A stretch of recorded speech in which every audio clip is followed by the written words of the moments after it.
বৃন্দা না হয় ওকে দু চারটে খারাপ কথা বলেছে, হ্যাঁ বলেছে, কিন্তু তা বলে ওর এত তেজ যে আমাদের কাউকে না বলে চলে যাবে।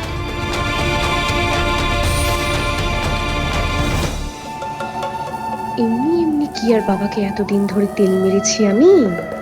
বাবা ঠিক আমাকে সাপোর্ট করলো। সেটাই তো, এভাবে দুম করে কাউকে কিছু না বলে চিঠি লিখে পালিয়ে যাবে কেন? ইস, ফ্রির কাজের লোকটা পালিয়ে গেল। দূর, এসব ভেবে আর লাভ নেই। যখন চলে গেছে আমরা কেন ওকে নিয়ে এতক্ষণ ধরে কথা বলে যাচ্ছি আমি তো বুঝতে পারছি না। তার থেকে বরং সবাই যাই, গাড়িতে উঠি, চলো। হ্যাঁ, আমাদের বেরোনো দরকার, যথেষ্ট দেরি হয়ে গেছে, আর এক মুহূর্ত নাও, চলো। মা,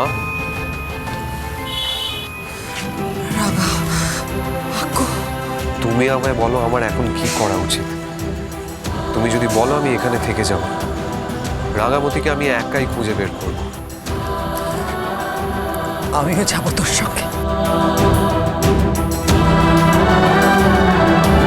তোমাদের কি মাথা খারাপ হয়ে গেছে নাকি? পাগল হয়ে গেছিস তোরা দুজনে? আমি আর কোনো অশান্তি চাই না এখানে।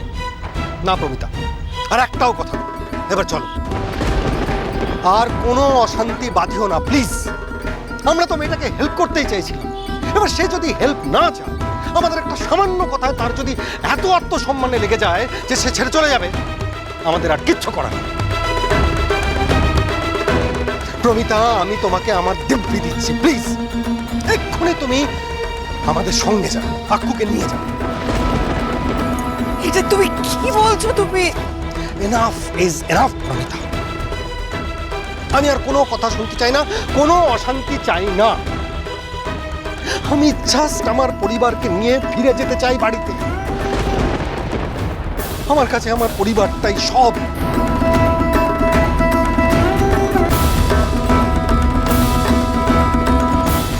আরেকটু হলেই আমার ছোট ছেলেটা মারা যেত চোখের সামনে।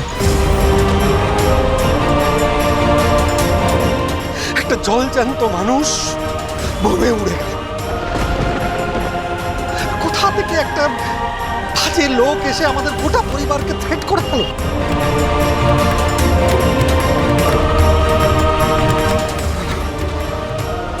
আমার পরিবার এখানে আর সেফ নয়। হ্যাঁ, আমার ওই মেয়েটার প্রতি সিম্প্যাথি আছে, কিন্তু ও তো আমাদের পরিবারের কেউ নয়। আর আমার কাছে আমার পরিবারের সেফটি সবার আগে। চলো। না না, এটা হতে পারে না। আমি এটা মেনে নিতে পারছি না, এটা হতে পারে না। আমি রূপলালকে কথা দিয়েছি যে ওর মেয়েকে আমি সারা জীবন আগলে রাখবো, ওর কোনো ক্ষতি আমি হতে দেবো না, ওর জীবন আমি নষ্ট হতে দেবো না। রাঙা রাঙা তো হারিয়ে গেল এটা, আর আমি স্বার্থপরের মতো আমার পরিবারকে নিয়ে ফিরে চলে যাব, এটা আমি মানতে পারছি না। এটা হতে পারে না, এটা হতে পারে না। আক্কু, তুই বুঝতে পারছিস আমি এটা মেনে নিতে পারছি না, এটা হতে পারে না।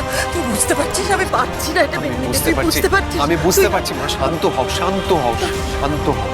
আমরা যে হাইওয়ে দিয়ে যাচ্ছি, আমার বিশ্বাস রাঙামতিকে ওই হাইওয়ে দিয়েই গাড়ি করে নিয়ে যাওয়া হয়েছে। আমরা চোখ রাখতে রাখতে যাব, আমরা নিশ্চয়ই রাঙামতিকে ওই হাইওয়ে দিয়ে কোথাও খুঁজে পেয়ে যাব। রাঙামতিকে তো আমায় খুঁজে বের করতেই হবে না। রাঙামতির বাবার কাছে যে আমি ঋণী, আর ওকে খুঁজে বের না করতে পারলে তো এই ঋণের বোঝা আমাকে সারা জীবন বয়ে বেড়াতে হবে মা। আমি সারা জীবনে নিজেকে ক্ষমা করতে পারবো না, বিশ্বাস করো, আমি ক্ষমা করতে পারবো না।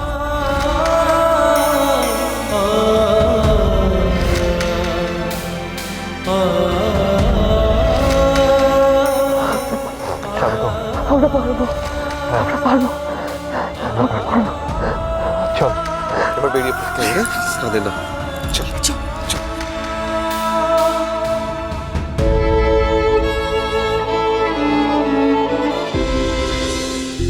চা কলটা কেটে গেল না কেটে দিল?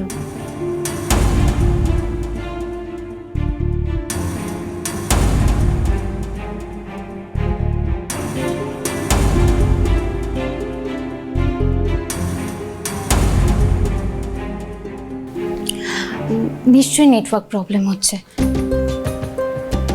ওনারা নিশ্চয়ই ট্রাভেল করছেন হয়তো। ওহ গড,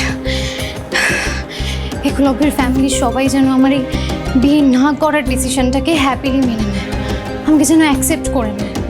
ব্যাস, আমার আর কোনো কিচ্ছুতে প্রবলেম নেই। আমার ভাবনাগুলোকে যেন একটু সম্মান করেন, ব্যাস তাহলেই আমারও আর ওনাদেরকে অ্যাকসেপ্ট করতে কোনো প্রবলেম হবে না। আর তাছাড়া আমি তো ওনাদেরকে অসম্মান করছি না, আমি শুধু একটাই জিনিস চাই, বিয়ে না করতে, ব্যাস এটুকুই তো চাই আমি।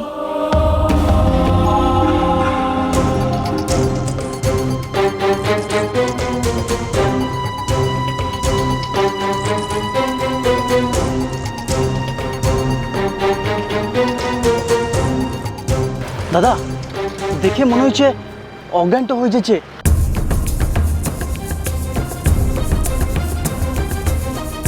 ঠিক আছে, আগে জায়গা মতো পৌঁছই, তারপর ওর জ্ঞান ফিরাইব। জেগে থাকলে মেলা চেঁচামেচি করতো, ঝামেলা হইতো। কিন্তু দাদা, এখন এখান থেকে কি করে যাইবে? ওই সামনে তো চেকপোস্ট আছে, ওখানে পুলিশ তো থাকে, আর পুলিশ তো গাড়ি তো চেক করে। তখন যদি রাঙামতিকে দেখে জানতে চায় ও কে আছে, তখন কি বলবে? ফালতু ঝামেলাটা হয়ে যাবে। ঠিক আছে, একটা জায়গা আছে, গাড়িটা পূবের রাস্তায় ঘোরানো।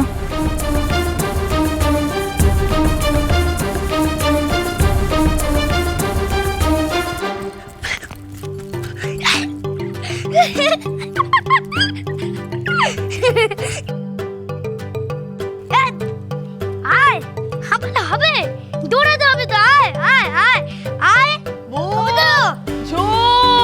এভাবে দৌড়িও না, পড়ে যাবে তো। পড়ে গিয়ে ব্যথাটা পেলে কেলেঙ্কারি হবে, এমন করি না। আমা ধরতে পারে না, ধরতে পারে না, ধরতে পারে না, ওহ ধরতে পারে। এই যে খাবার নিয়ে এসছি, মানে খেতে হবে তো। দেখেছো কাণ্ড? এই খাবারটা ঠান্ডা হয়ে যাচ্ছে, খেয়ে নাও। বুম ঝুম, খেতে হবে, এবার খেতে হবে। না খেতে হবে, ছাড়বো না, খেতে হবে।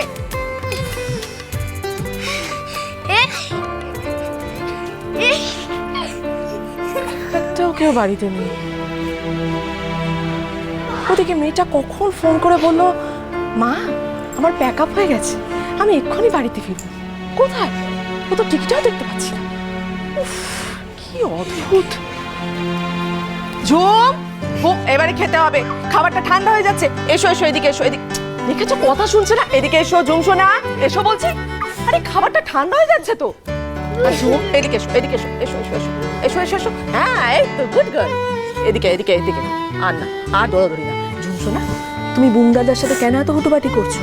তুমি জানো না তোমার শরীরটা ভালো না? অল্পতেই তুমি হাত ধরে যাও। পাস্তা বানিয়েছি, পাস্তাটা খেয়ে বলো তো কেমন বানিয়েছি। ভালো আছে? এই না, তুমি খাও, তুমি খাও। কেমন বানিয়েছি? ভালো ভালো। কিন্তু এই যে তুমি এত হুটোপাটি করছো, আমি পাঞ্জাবিকে ফোন করে বলবো তোর মেয়ে একটাও কথা শুনছে না। নিশ্চয়ই মা ফোন করেছে।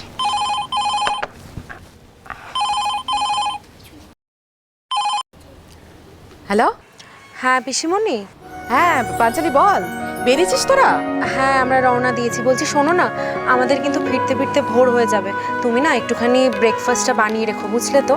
বলছি যে সবার জন্য আলুর পরোটা করো, আর বড় বৌদির জন্য একটু স্যুপ টুপ করে দিও, ওনার তো আবার হাজার একখানা প্যাকনা আছে। ঠিক আছে ঠিক আছে। আক্কু, দেখতে পেলি তুই গাড়িটা? না অঙ্কুরদা, না আমিও দেখতে পাইনি। দাদা এইদিকে হাইওয়ে ছাড়া আর কোনো বাইপাস আছে? না, তাহলে আমি শিওর যে গাড়িটা এদিকেই এসেছে। রাঙামতি